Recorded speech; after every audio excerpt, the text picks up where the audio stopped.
আমরা এখন preposition one এবং আপনের মধ্যে পার্থক্যটা একটু জানবো আর কি। তো উচ্চারণটা হচ্ছে প্রিপোজিশন, আমরা অনেকে প্রিপোজিশন বলি, কিন্তু উচ্চারণটা হলো প্রেপোজিশন। এই উচ্চারণটা বাংলা একাডেমি ডিকশনারিতে দেখে নেওয়া যেতে পারে। উচ্চারণটা হচ্ছে প্রেপোজিশন ওয়ান এবং আপনের মধ্যে পার্থক্যটা কী। সাধারণত বেশিরভাগ ক্ষেত্রে ওয়ান আপন যে কোনো একটা ব্যবহার করা যায়, তবে একটা সূক্ষ্ম পার্থক্য আছে। পার্থক্যটা হচ্ছে the book is on the table and the baby is upon the table, upon the bed. প্রথম সেন্টেন্সে আমরা দেখছি the book is on the table. এখানে বুক এটা হচ্ছে জড় পদার্থ, এক্ষেত্রে ওয়ান ব্যবহার করা হয়।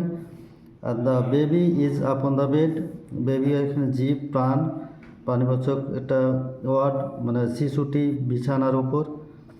তো অন মানব উপরে, আপন মানব উপরে। তো শিশু এটা যেহেতু জীবন আছে, প্রাণী, এজন্য এক্ষেত্রে আপন ব্যবহার করতে হবে। আর বুক যেহেতু জড় পদার্থ, জীবনে প্রাণ নেই, এজন্য ওয়ান ব্যবহার করতে হবে। এই সূক্ষ্ম পার্থক্যটা আমরা একটু ভালোভাবে খেয়াল করব। এটা হচ্ছে ওয়ান এবং আপনের মধ্যে মেন পার্থক্য। তাছাড়া কোনো পার্থক্য নেই, সব জায়গায় ওয়ান আপন ব্যবহার করা যাবে, শুধু এই ক্ষেত্র বাদে। অর্থাৎ জীবের ক্ষেত্রে বসবে আপন, আর জড় পদার্থের ক্ষেত্রে ওয়ান। ধন্যবাদ।